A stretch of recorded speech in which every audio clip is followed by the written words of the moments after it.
So we use the Expo. Expo means another OTA. Remember I said that we use the OTA. So Expo is the provider.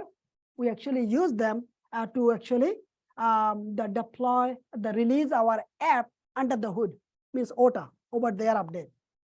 So we'll be doing this week. After this workshop is done, since you guys learn everything how it works, and then once we fix the bugs, we'll be doing this. Expos we use, and then in the Expo, look at this, we provide all the environment. Remember that we do not, in the code base, we only use endpoint. And every code base, there is a specific file. What the file name is? Environment.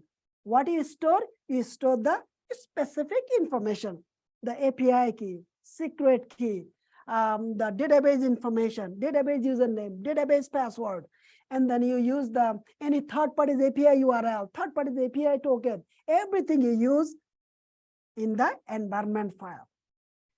Each of the environment file is different. For the test it's a different, staging is different. Why? Because you do not want the sandbox API on the production, do you? No, you do not. The production API has to be different. Sandbox API has to be different. Such as example, if you are testing and building the credit card application, right? So in the sandbox environment, you will get the test credit card number, so you can test it out. In the production API, it's only work the real credit card information. That's the reason environment is important.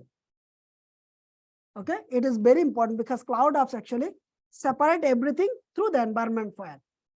Same code base, same API endpoint in each environment.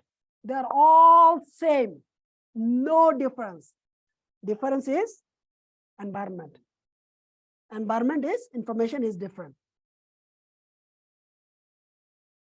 Okay, any question on it before we